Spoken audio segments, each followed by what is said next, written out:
हिंदू समाज के प्रमुख व्रतों में से एक संतान सप्तमी व्रत होता है, जो कि हर साल भाद्रपद के शुक्ल पक्ष की सप्तमी को किया जाता है। इस पर्व पर भगवान शिव और माता पार्वती की विशेष पूजा की जाती है। धार्मिक मान्यताओं के अनुसार यह व्रत मुख्य रूप से संतान प्राप्ति, संतान की रक्षा, संतान की खुशहाली और समृद्धि के लिए किया जाता है।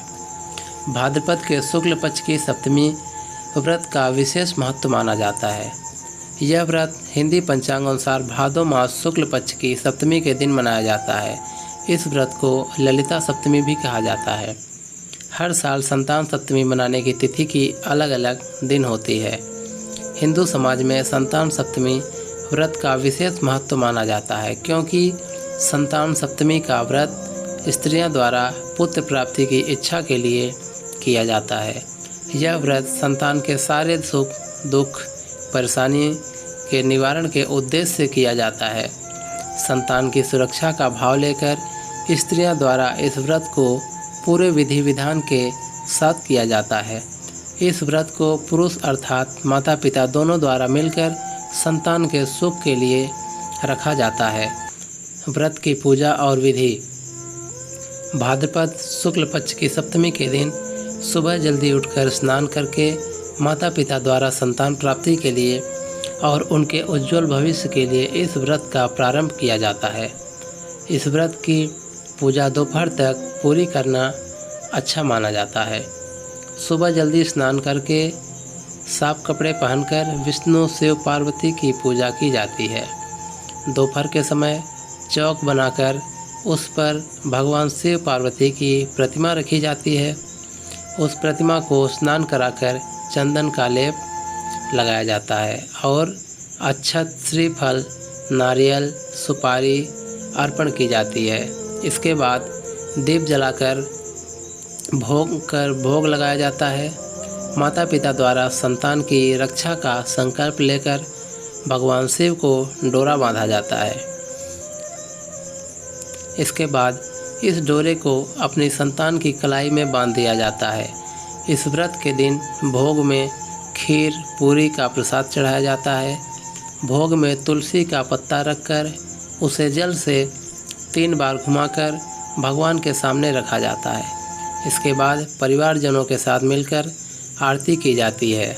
भगवान के सामने मस्तक रखकर उनसे अपने मन की मुराद कही जाती है।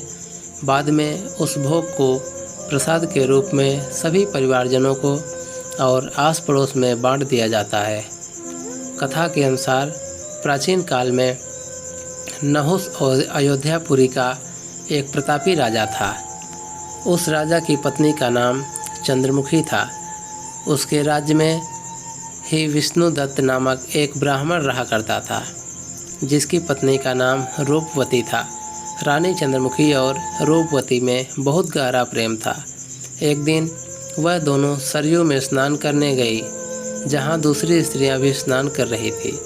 उन स्त्रियों द्वारा वहीं पर पार्वती शिव की प्रतिमा बनाकर विधि पूर्वक उनका पूजन किया। तब रानी चंद्रमुखी और रूपवती ने उन स्त्रियों से पूछा, पूजन का नाम तथा विधि के बारे में पूछा।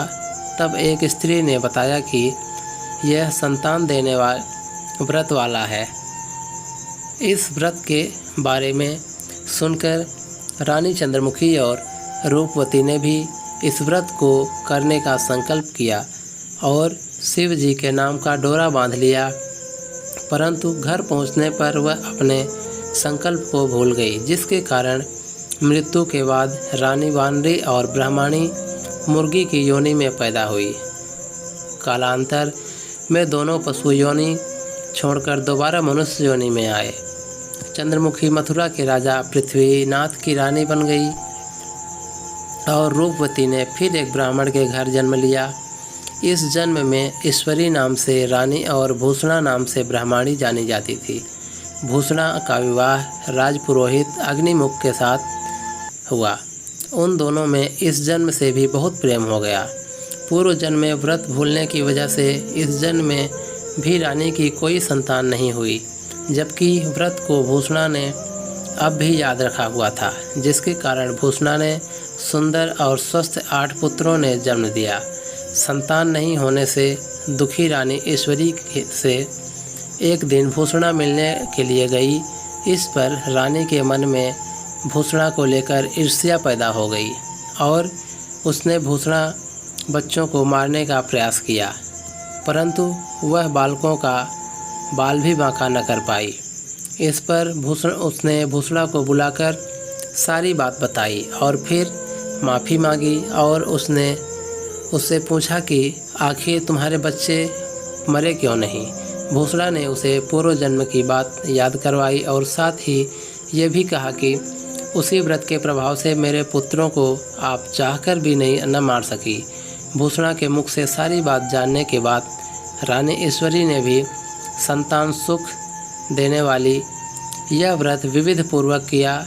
तब इस व्रत के प्रभाव से रानी गर्भवती हुई और एक सुंदर बालक को जन्म दिया। उसी समय से यह व्रत पुत्र प्राप्ति के साथ ही संतान की रक्षा के लिए भी माना जाता है। दोस्तों, वीडियो पसंद आया हो तो लाइक करें, साथ ही अपने फ्रेंड के साथ साझा करें, शेयर करें और चैनल पर नए हो तो चैनल को सब्सक्राइब करें और बेल आइकन को प्रेस ज़रूर कर लें ताकि जब कोई भी नया अपडेट आए सबसे पहले आप तक ज़रूर पहुँचे।